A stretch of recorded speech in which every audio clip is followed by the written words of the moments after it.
ወላይ በዚህ ዘመን እንደዚህ ያለ ሰው አለ ብዬ እኔ አላምንም ነበር ማለት ነው። ለካ ብዙ ሞኝ የሆኑ እህቶች አሉ። እባካችሁ እህቶች ሚዲያ ላይ የሰማችሁት ነገር ሁሉ እውነት መስሏችሁ ወደ ህይወታችሁ አታስገቡት ማለት ነው። የሚጠቅማችሁና የማይጠቅማችሁን ነገር ለይታችሁ ወቁ። እንዴ ሰው በዚህ ልክ ኧረ የሚገርም ነው። አሰላሙ አለይኩም ወራህመቱላሂ ወበረካቱ። ክርስቲያን ወገኖች ሰላም ብያለሁ። እንዴት ናችሁ? እኔ ያለው አልሐምዱሊላህ መይሙቸ ቃሊት ነኝ። ዛሬም በአዲስ ቪዲዮ መጥቻለሁ። አብራችሁን ቆዩ። ለቻናሉም አዲስ ከሆናችሁ ላይክ፣ ሰብስክራይብ በማድረግ ቤተሰብ ሁኑ።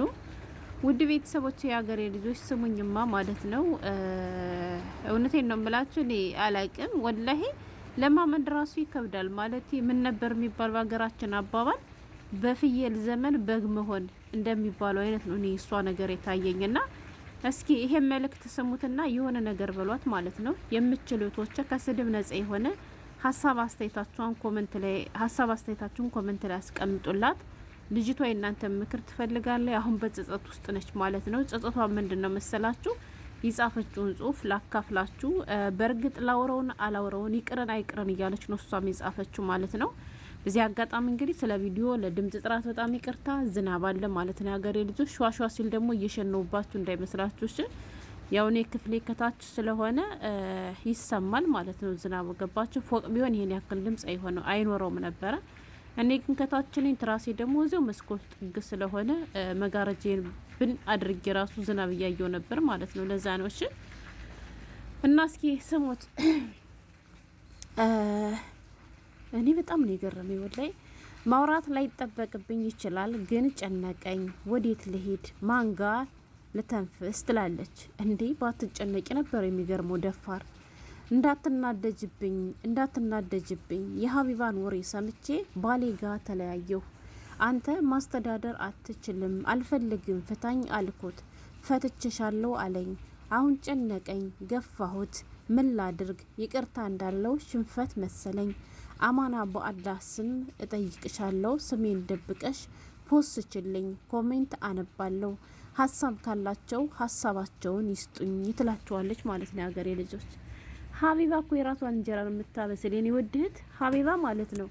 እሷ ሚሏት መካሪ በነገራችን ላይ ሀባ አው ጎበዝና ጀግና ነች። ግን ደግሞ የሚጠቅመንና የማይጠቅመንን ነገር መለየት ያለብን እኛ ነው። ግን በትዳር ዙሪያ እኔ ሀቢባ ስትመክረኝ አልሰማትም ማለት ነው። ምክንያቱም መጀመሪያ የራሷን ትዳር ታስተካክል። ሌላ ብዙ ከሷ የምወስዳቸው እንትኖች ምክሮች ሊኖሩ ይችላሉ። በጣም ጎበዝ ነች፣ የተማረች ነች። በነገራችን ላይ ስለ ሰው ቦታ የላትም። ህይወቷን ብቻ ነው የምትኖረው በአንዳንድ በኩል ሲታይ ማለት ነው እንጂ ሙሉ በሙሉ ሀቢባ የተናገረችው ሁሉ ይጠቅመኛል ብዬ ወደ ህይወቴ አላስገባውም። የሀቢባ ምክር ገባችሁ? ስለዚህ አንድ ሰው ሲናገር እናንተ የሚጠቅማችሁን ነገር አንስታችሁ የማይጠቅማችሁን ነገር አሽቀንጥራችሁ መጣል እየቻላችሁ የተነገረው ሁሉ እውነት መስሏችሁ ብላችሁ ህይወታችሁ ውስጥ የምታስገቡ ሰዎች ጤነኞች ናቸው? ሀቢባ ማለት ነው። ባሏ እኮ እሷ እኮ ስታገበው እኮ ማስተዳደር እኮ አይችልም። ቁርስ መሳራታችን እንደም እየበላን ነበር እኮ ነው ያለችው። ገባሽ? ስለዚህ ባልሽ ሱስ ከሌለበት ንጹህ ሰው ከሆነ እንዴ ስንት ወንድሞች አሉ የሀገሬ ልጆች ምንም አይነት ሱስ የሌለባቸው ይለፋሉ፣ ይደክማሉ፣ ግን አልሆንላቸው አልሳካላቸው ያሉ ማለት ነው። ግን ደግሞ ባላህ ተስፋ ይቆረጥም። ኢንሻአላህ ነገ የተሻለ ደረጃ ላይ ሊደርሱ ይችላሉ። ስለዚህ የእሷን ምክር ስለሰማች ብቻ ማስተዳደር ስላልቻልክ የምትይው እንዴ ምን ማለት ነው? እኮ ቢችልና እኮ ላንቺ እኮ ጥሩ ነገር ቢያደርግልሽ እኮ ጠልቶ አይደለም፣ ግን አልሳካለት አላገኝ ብሎ ነው ማለት ነው። አዎ የማይለፋ ሰነፍ ሱሳም ወንድ ከሆነ ጥሩ አደረግሽው። ግን እሱ እየለፋ እየደከመ በቃ ምንድነው ባለው አልሳካለት ካለስ ምን ያድርግ? የደከመ ሁሉ እኮ ውጤታማ ይሆናል ማለት እኮ አይደለም ያገሬ ልጆች። እና ይሄን ስለሰማሽ ብቻ አልፈልግም አልሽው። እሱ ደግሞ ንጹህ ሰው ስለሆነ አንቺም መበደል ስላልፈለገ የተሻለ ነገር ካገኘሽ ትሄድ ብሎ ፍታኝ እንዳልሽው በአንድ ቃል ፈትችሻለሁ አለሽ። አየሽ? አልፈታሽም ብሎ ቢከራከርሽ ምናምን ቢሆን ኑሮ ሌላ ጣጣ ነበረ። አሁን ግን ስለፈታሽ በራስሽ ጊዜ አንቺ ራሱ ቁጭት ውስጥ ገባሽ ማለት ነው። ገብቶሻል? ምንም ሳያደርግሽ አንቺን ማስተዳደር ስላልቻለ ብቻ እየደከመልሽ ዋጋ እየከፈለልሽ እየተንከራተተልሽ እንዴ አልሆንለት ካለስ አልሳካለት ካለስ ምን ያድርግ? ሰው ከአሞ በላይ እኮ ምንም ማድረግ አይችልም ማለት። ስለዚህ እኔ ወድት በጣም ነው የተሳሳትሽ። እውነት መደረግ የሌለበትን ነገር ነው ያደረግሽው። መወሰን የሌለበትን ወሰን ነው የወሰንሽው። ሀቢባ በትዳር በኩል መጀመሪያ የራሷን ትወቅሽ። ከአንድ ቤት ሁለት ሃይማኖት እንደፈለገች እየተንዘላዘለች በትዳር ዙሪያ ሀቢባ ስትመክር እኔ አልሰማት። ገባችሁ? እንዳልኳችሁ ከሷ የሚጠቅም የሆነ ምክር ልወስድ ይችላል። ግን ደግሞ እሷ ስለተናገረች ብቻ ሁሉንም እውነቷን እኮ ነው ብዬ ማንጠልጠል አልፈልግም። እንዴ ትቀልዳላችሁ? ኧረ እህቶቼ ወላሂ ነቃ በሉ እንዴ! ምኑ ናችሁ ነው እንዴ? የምትወዱት ባላችሁን አብሮ አደጋችሁን ማለት ነው። እናንተ ዛሬ አረብ ሀገር ላይ መታችሁ ስላለፈላችሁ ስለተለወጣችሁ ብቻ ድሃ ነው እኔን ማስተዳደር አይችልም ብላችሁ አሽቀንጥራችሁ የምጥሉ ሴቶች ጤነኞች ናችሁ? ተው እንጂ ሀገሬ ልጆች፣ እውነቴን ነው የምላችሁ። ከሱስ ነጻ የሆነ የስራ ሰው የሆነ ባል ካላችሁ ላኩለት፣ ብር ስራ ጀምር በሉት፣ አበረታቱት። እንዲህ ስንት ጀግና ወንድሞች አሉ መስራት እየቻሉ መስራት ያልቻሉ ማለት ነው። ምክንያቱም በማጣት ምክንያት ገባችሁ። ጉልበቱ አላቸው፣ አቅሙ አላቸው፣ ልምዱ አላቸው፣ ግን መሰለፍ ያጡ ስንት ወንድሞች አሉ። እና አሁን እነዚህን አንተ ማስተዳደር አትችልም ብሎ ወርውሮ መተው እንደኔ አግባብ ነው ብዬ አላምንም። አዎ የማንም ሱሳም ጫት ቤት ተቀምጦ የሚውል አውደልድል ሰነፍ ሁሌ ካንቺ የሚጠብቅ ከሆነ እሱም በቀይ ካርድ ከህይወትሽ አስወጪ።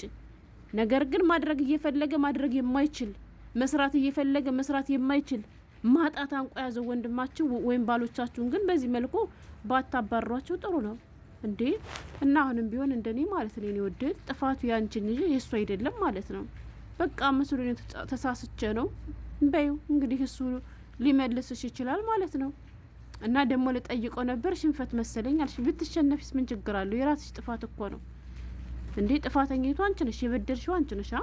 ስለዚህማ ይቅርታ በዩ አፉ በለኝ። በቃ እንዲሁ በስሜት ተገፋፍቼ ሰው ንግግር ሰምቼ ነው እንጂ ያስብብት አይደለም ምናምን በዩ። እንግዲህ እሱ ቦታ ካለው ላንቺ ወይንም ደግሞ በቃ መስሏት ነው ብሎ ካሰበ ሊመልስሽ ይችላል። ግን ሌሎቻችን ከዚህ ነገር እንቆጠብ ያገሬ ልጆች። የማንም እንትን መጥቶ ሚዲያ ላይ ስለወራ ብቻ አይ እውነቱን ነው ብላችሁ ከቤተሰቦቻችሁ ጋር ያልሆነ የሆነ ነገር ሰምታችሁ የምትቆራረጡ ገባችሁ። እንዲሁም ደግሞ በዚህ አጋጣሚ እየወጣችሁ የቤተሰቦቻችሁን የባሎቻችሁን ገመና ለማንም ዩቱብ መሸቃ ለማንም ቲክቶክ መሸቃ እያመጣችሁ የምትናገሩ ማለት ነው ረፉ። እውነቴን ነው ብላችሁ የሆነ ነገር አንዲ በእናንተ ላይ ተከስቷል አይደለ?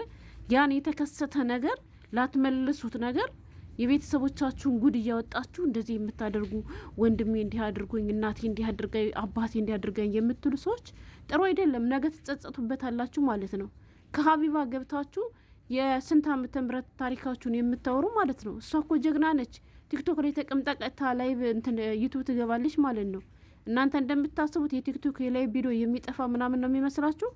እሷ እንኳን ዩቱብ ላይ ባታስተላልፈው ማለት ነው። ቲክቶክ ላይ ራሱ ስንት ልጆች አሉ ስክሪን ሪከርድ እያደረጉ የሚያስቀምጡ።